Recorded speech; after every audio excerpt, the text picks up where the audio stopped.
Today's Hey, good morning guys! Welcome back to my channel. Si Reggie nga po pala muli sa mga hindi nakakilala ng Reggie Rich TV. Bumabati ng magandang umaga mula po rito sa Winnipeg, Manitoba. Today's April 18, Good Friday. Happy Good Friday po sa lahat. At mag-11 na. At ako'y papunta sa isang appointment. Last Wednesday kasi, karoon kami ng konting challenge. Kung mapatandaan nyo, nung mga bandang 2019 bago mag-COVID, medyo meron akong isang business na talagang almost na doon na talaga tayo. Kaya lang biglang tumama yung COVID at medyo hindi tayo marunong sa Zoom. So nag-fall off yung business ko. Anyway, gusto ko ibalik ulit yung business na to. Gusto ko ibalik yung energy ko ulit na sa business na to. Kasi talagang naniniwala ako na nakakatulong para sa atin, para makawala sa mga kautangan, nagbibigay ng oras sa pamilya. At yung forte ko talaga na yung pakikipag-usap sa mga tao. Hindi nakakaalam, ako'y kasalukuyang nasa healthcare aid right now.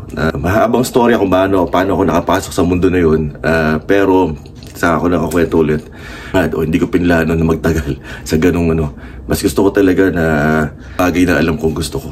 So kaya gusto ko ibalik tong energy to. So ngayon nakakuha ako ng appointment. Kahapon nagsimula na ako ng mga presentation. By the way, maraming salamat nga pala doon sa kaibigan ko si Marif at sumama siya doon sa business ko. At yun, kinabukasan, meron naman ako napresentan. Ngayon, meron na naman ako pe-presentan. So, hopefully makuha ko. At mabalik ko yung energy ko talaga at magtuloy-tuloy ulit. So, good luck sa akin. At liga, samahan niyo ako doon sa pupuntahan kong appointment ngayon. Dito tayo sa ating appointment. So, hinintay na natin magbukas ang kanilang pintuan. Good luck to me. Yun, nandito na tayo sa ating another appointment. Anyway, it's April 19, 2025, magi-11 o'clock na ng umaga muli. At ako nga po pala si Reggie sa mga hindi nakakilala ng Reggie Rich TV. Nagbabalik at sumusubok ulit na maging active sa pagbablog. At ngayon ay meron na naman tayong appointment. Ang episode po natin ngayon ay tayo pupunta sa isang kaibigan at nagset tayo na appointment para mag-present ng mga business na aking ginagawa noon pa, pero kailangan ko lang uli maging active kasi hindi ako at one point bago COVID kasi medyo nag-fall off yung business ko. So anyway, ngayon ibinabalik natin para at least makatulong ulit sa maraming mga tao. Okay na, samahan nyo ako dito. Tingnan natin kung tayo papala rin ngayon. Yung kahapon nga pala, hindi na ako nakapag-vlog kasi ang haba ng aming, dapat isang oras lang, pero dahil nagustuhan nila yung mga pagpapresent ko, tumagal lang 3 oras. At sasama sila sa business ko. Kaya lang, uwi muna daw sila sa Pilipinas. At pagbalik ng Pilipinas, saka sila magsisimula. So, yun. So, abangan natin yung mag-asawa na sasama sa business ko sa bandang June. Kasi balik nila June. Okay?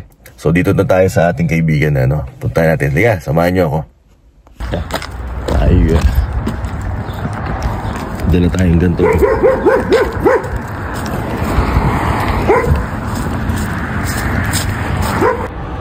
Wala. Tulog pa ata. Hindi masagot. Nag-message. Hindi ko nakita ngayon ko lang napansin yung message. 11:30 pala sabi na nagigising lang daw niya. Anyway, upo muna tayo rito kasi nag-message siya. Sabi yung magtututbrush lang daw pero at abangan na natin, hintayin na natin. Pero may kalamigan. By the way, ang weather ngayon ay -2. Pero kaya na ng sweater lang. Hoodie. Hindi na kailangan na makapala jacket. So yun. So good luck sa akin. Ang ganda na ng wala nang mga snow. Dati puting-puti yan Pag inaatid ko si ate rito talagang hanggang tuhod pa yung yung yelo. Ang ganda na itong lugar na to kasi napaka-ideal sa lahat. Ang swerte ni ate, ang ganda ng kanyang lugar kasi napakalapit sa Walmart, napakalapit sa Superstore, napakalapit sa airport. Ang downtown malapit lang din. Tapos ang bus stop nandun lang sa kanto lang nila. Kaya napaka-ideal itong lugar ni ate. So So, kung wala ka muna sasakyan, ang bus stop malapit lang.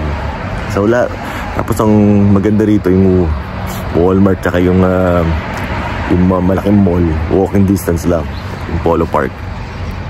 Kaya ang ganda nung pwestong nabili, ang ganda yung bahay na nabili ni ate na lugar. Yun. Inabot ako ng halos 2 oras dito sa aking kaibigan at successful naman tayo sa ating naging appointment sa araw na to. So ayun, sa mga kasama ko na-meet ko yung 3.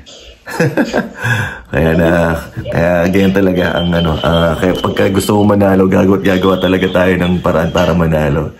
So bukas may 2 pa, so abangan nyo yun.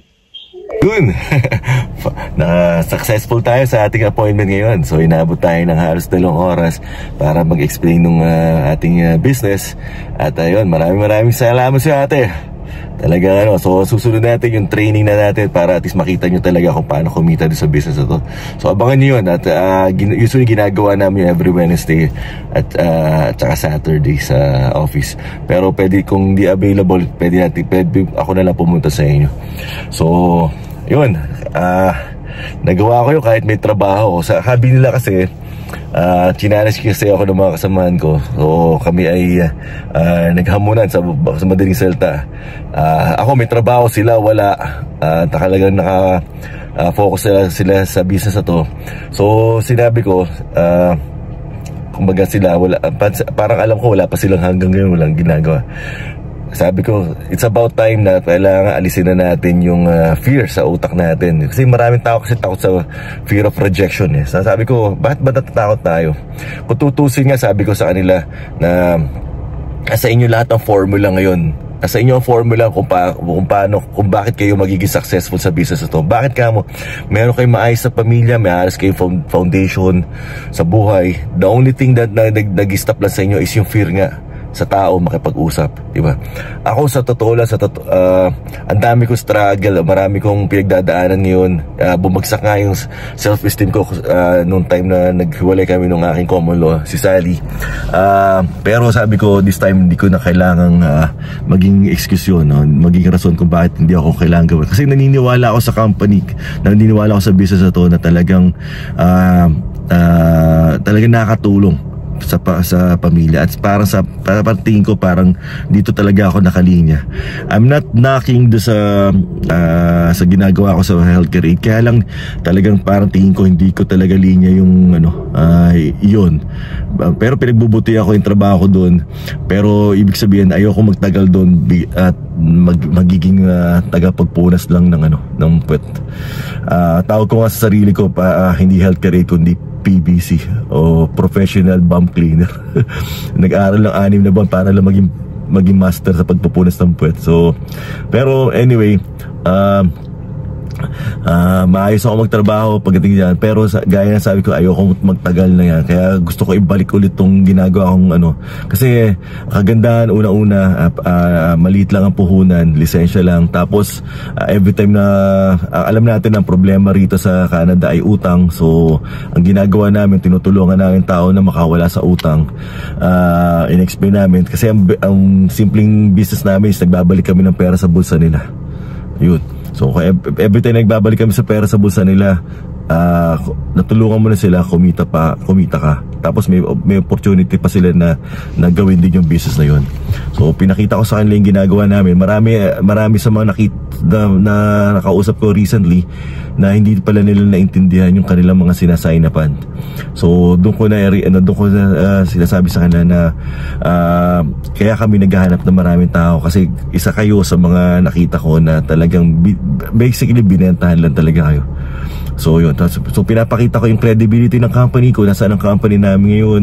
At kaya sila sumasama. Kasi ba't ka sasama sa kumpanya na alam mong walang produkto at hindi man lang member ng New York Stock Exchange. So ako isa number person kaya talagang yun yung dahilan kaya sinasabi ko na kaya malakas ang loob ko kasi alam ko na matibay yung kumpanya na akin nire-represent. So yun, by the way, nagagawa ko to kahit sabihin natin wala akong masyadong oras kasi may trabaho pa ako after, kaya nagmamadali rin ako. So nagagawa ko to kasi alam ko na pinapriority ko. Kasi sinasabi ng iba hindi ko magawa kasi walang oras. Actually tatlo trabaho ko pero ginawa ko pa rin. Tapos nagbi-business pa ako ng t-shirt ngayon.